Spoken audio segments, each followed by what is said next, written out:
Itinago ko na naman sila kahapon dito sa hindi nauulanan. Umulan na naman ng 2 days magkasunod na araw. So hindi talaga pwedeng hindi sila laging iaalis sa ulanan.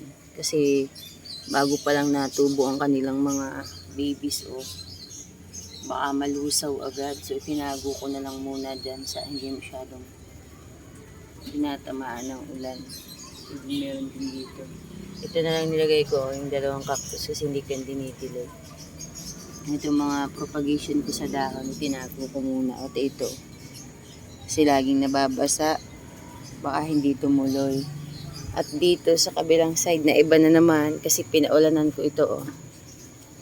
Inalis ko yung maliliit na paso dyan. Ito ang ipinalit ko, tsaka ito, para maambunan naman sila. Kasi gusto naman ito ang ambon. Darly sunshine. Yun. Gusto niya maulan. Yung nandito sa part na to, inalis ko din. Pinalitan ko nitong ficus. Baka malusaw din So,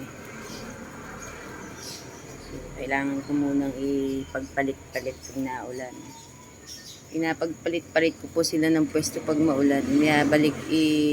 Nilalagay ko yung mga gustong ulan. Tapos inaalis ko yung ayaw ng sobrang ulan. Baka hindi magtuloy, sayang. Ayan. Yan. Doon yung isa sa loob, pinasok ko muna. Tinago ko po muna sa loob para hindi maulanan masyado.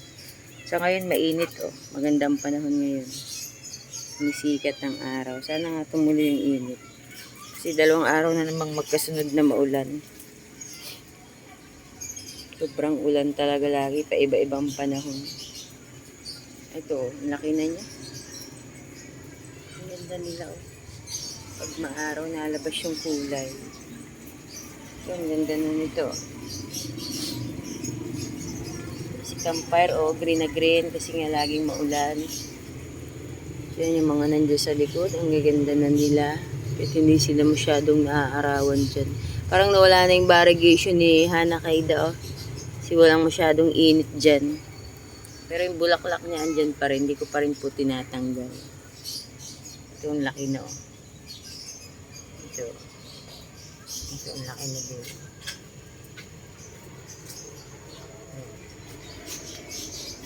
Ang ganda nito.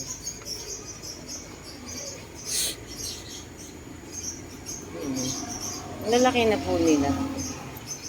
Ito. Ang ganda natin. May baby siya dyan, Nandun sa ilalim. Ayun yung baby niya, Lumalaki na. Si Madi ba? Parang ang bagal ni Madi ba? Parang gusto ko po siyang baguhin ng pwesto niya. Parang ang bagal niyang lumaki, tsaka ito. Magkasabay sila Parang pareho sila hanggang ngayon maliit pa rin. Malalakihin pa nga ito.